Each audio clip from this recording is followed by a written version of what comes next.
Look at the front where it says Ames real big.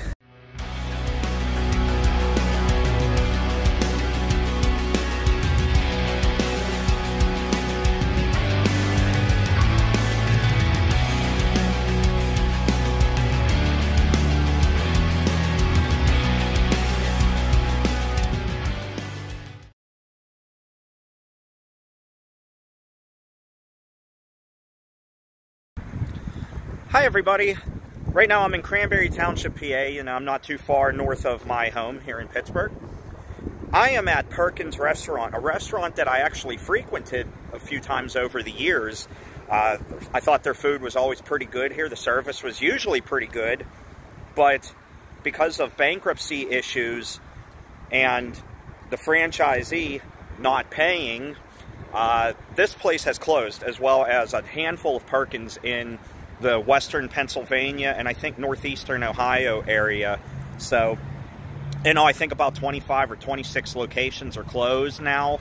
I could be wrong because some have managed to reopen as other restaurants or reopen as a Perkins with a new agreement. But this is one that so far hasn't, and it's just been sitting here closed for about 3 weeks now. So let's go and check it out. It's a shame because I was ready to come here, literally, no jokes, and eat probably about 3 weeks ago. And my friends Heather and Pat were in Pittsburgh doing they were going on a vacation, on a trip, and they stopped here. And they were staying in this area, and they told me that this had closed the night that I was planning on coming here to eat. So that was a real kick in the pants there. But anyway, let's go check this out now that I finally get the chance to film it for you guys.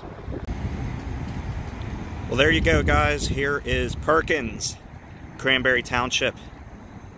Let's go check it out. Yeah, so here you go.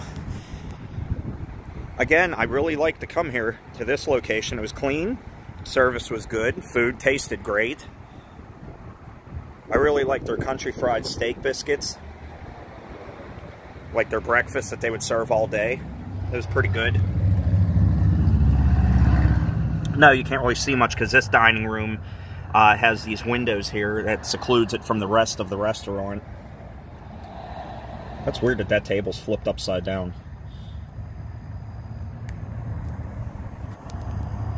It's lights out at this place. I mean, for real. It's a shame because this place was doing pretty well. Oh my God, I thought that was opening. Here's their lobby right here where the front register would be and the pie counter. And wow, it is ripped out. Wowee. I mean, completely ripped out. Like, right here in the foreground, like where you see the carpet end and where the floor starts there with the wires coming out of it, that's where the counter would be, where you would pay. And they would have their pie counter there. And now it's just gone. That's wild. So, I know they just abruptly closed, too. And, I guess maybe people were still coming in here for like a couple of days after to get rid of that stuff. That's just weird. Maybe they're going to bring it back as something else. See, because see, now, what they're allowed to do, to my understanding, the franchisee, he can reopen up these restaurants, but they can't have the Perkins name. Wow, I thought that was coming open. They can't have the Perkins name. They can't resemble a Perkins. They have to get rid of all the aesthetics that remind people that this is Perkins. Like, even this floor would have to be, like, covered. The signage would all have to be taken down. There's Kayla, everybody. Say hi. So, that's what they have to do. They have to get rid of everything that says Perkins on it in order for them to reopen. Like, even the green paint would have to be, like, camouflaged in a way. So, at least that's to my understanding. Now, there's two of them in the Erie area, one by Prescott and one on Peach Street, which I know both of them were in trouble too, but I was just up there last weekend, and they're still operating as Perkins and are open. Yeah, that beat-up chair. Thing's rough. There's an old refrigerator back there, too. Pizza Hut. Pop-Tarts. Some moldy-ass pizza. It's pretty gross.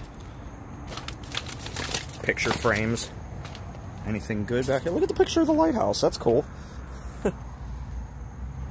That's pretty sweet. Too bad it's all beat up. The refrigerator. Sanyo, holy crap. That's old. I like the little desk thing there. That's like where they had that inside when you would come in.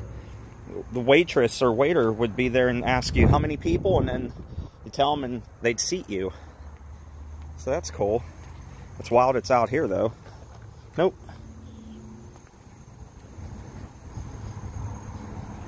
Ew, what's that? Packing peanuts? House trap? I have no idea.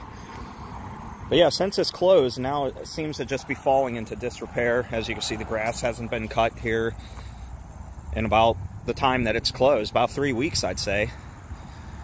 Because this is late August now. They close right around the end of July. So there's a door here. We'll check this one out. Nope. But let's take a look inside the restaurant over here, because now you can see, well, you see this part of the dining room, which is also secluded.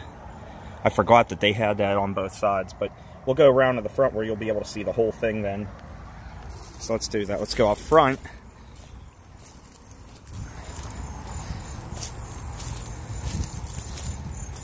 But yeah, like I said, they're flirting with bankruptcy problems to begin with, but then with the franchisee not, you know, paying and whatnot, he just got himself in more trouble with the company. Check this out. It says now hiring. I really doubt that. So what they said was you have to strip your names off these restaurants if you want to reopen them. That's what a judge said. And they're battling with this in and out of court right now, so it's an ongoing process. Yeah, you can't even see inside this dining room because this is all secluded too. Like the middle section, I guess, is just... I forgot about that because it's been a while. That's just secluded from the outskirts of the dining room. But there's their sign. They used to be 24 hours, and they taped that up a long time ago. They would close at like 11 o'clock or midnight.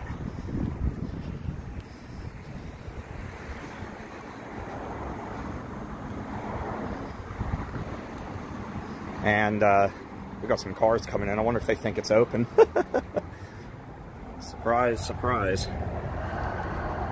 But yeah, guys, there's your look at Perkins.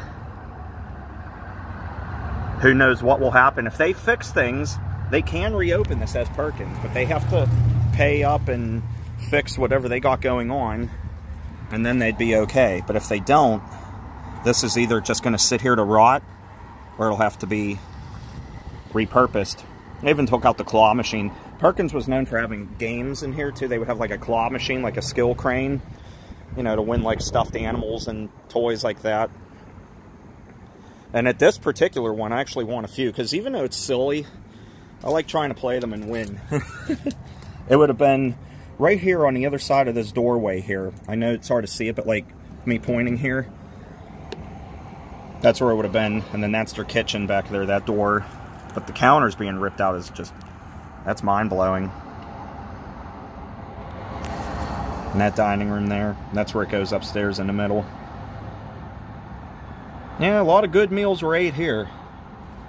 Yeah, so who knows if I'll ever have another one here under the Perkins name, at least. Which sucks, because this was the closest one to Pittsburgh. So, with this one being gone now there's really no Perkins in the immediate Pittsburgh area. So if I want to go to one, I got to travel a little bit. And honestly, as good as their food is, it's not worth it. So I won't probably be eating at Perkins anytime soon, unless I go on one of these trips, you know, where I go around to film places around the state or out of state. I noticed there was a lot when we went to Shamokin, PA. There were a lot on right off of I-80, but it was getting late at night, and a lot of them were closing at midnight or 11 o'clock, so I couldn't go there. So that was a shame, but it is what it is. Anyway, I'm going to wrap up this video. If you enjoyed the video, give it a like. If you're not a subscriber, please subscribe to the channel for more content, and you can be notified for that. And with that said, guys, I'm going to take off and enjoy my evening. Hope you enjoy yours. Take care and stay awesome. Talk to you later. Bye. The future of a handful of local Perkins restaurants is in jeopardy tonight. It's all because of a disagreement between the company that owns Perkins and a regional company that operates them. As First News reporter Vince Cal tells us, the dispute goes back more than a year. A judge in federal court will decide the future for 27 Perkins restaurants, including several here in the Valley. The company that owns the Perkins brand has taken 5171 Camel's Land Company, a franchisee based near Pittsburgh, to court. We looked through court documents. In them, the Perkins Corporation says Camels used unapproved products in the restaurants. They also say royalties were not being paid to use the Perkins name. Perkins also claims upgrades to the restaurants were not being done. Last month, the company terminated the agreement with Camels, meaning all the locations they own would need to drop the Perkins name and close. It also means they couldn't reopen under a different name within 3 miles of those stores for at least 2 years. In a statement released today, Perkins said Camel's Land Company repeatedly failed to live up to the franchise agreement, and they now want the locations closed. I visited several local restaurants today, and no one at their stores would talk. The owner of the Camel's Land Company, William Kane, also did not return our calls. In Boardman, Vince Cal, WKBN 27 First News.